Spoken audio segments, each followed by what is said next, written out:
scroll saw. Most cutting is done with the blade perpendicular to the table, and some people never move from that orientation. But if you want to make certain kinds of projects, like this basket, for example, you need to change that angle. Depending on the kind of saw you have, that's done either by tilting the table or by tilting the arm. As with any new skill, cutting at an angle takes some getting used to. But once you get the hang of it, there's all sorts of neat things you can do.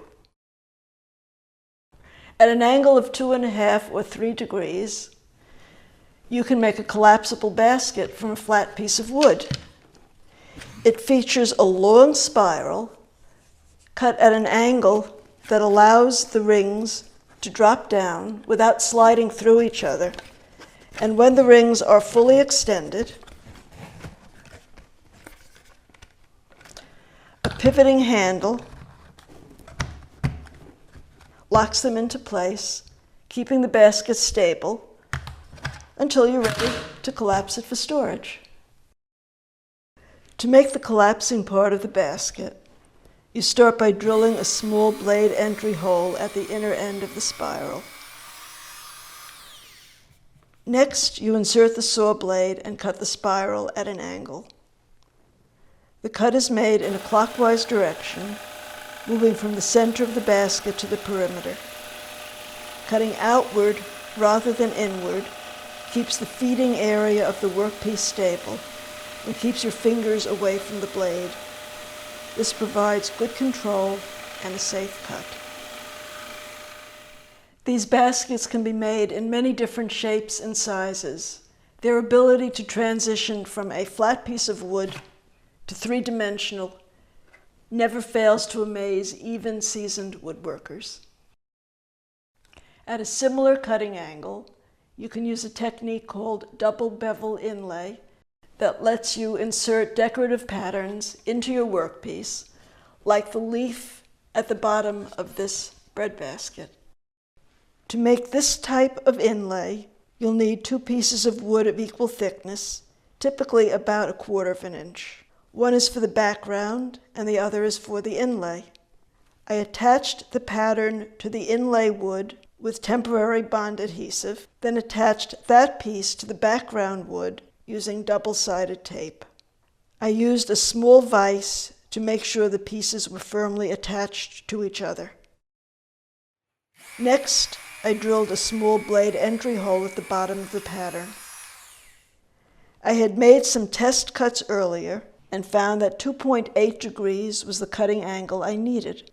I set the saw to that angle, inserted the blade into the entry hole, and cut clockwise around the leaf.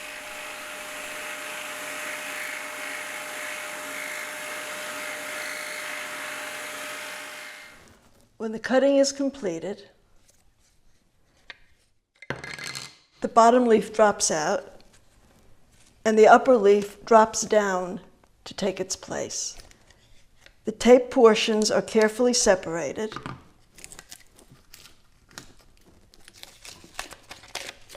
and the pattern is removed.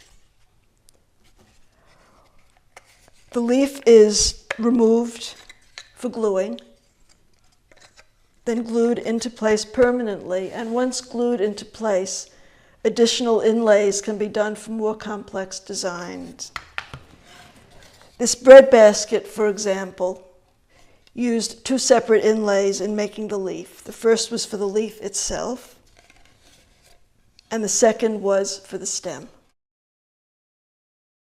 At steeper angles, from 15 to 45 degrees, you can make bowls and vases of a variety of shapes.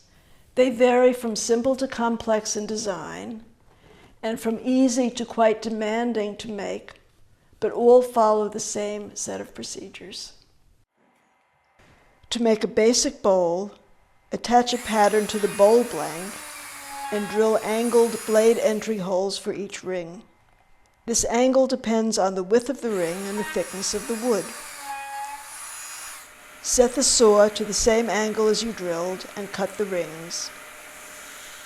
Stack and glue the rings, keeping the grain oriented, and place the assembly in a bowl press to dry. Use a round inflatable sander to sand the inside of the rings. When they are smooth, glue on the base and complete the sanding.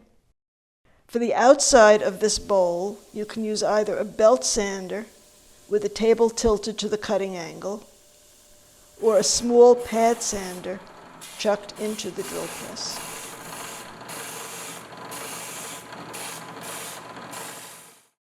Advanced projects may use more elaborate glue-ups or more than one cutting angle, or several blanks and perhaps a sculpted edge. But once you get the hang of the process, the rest is a matter of practice and personal preference.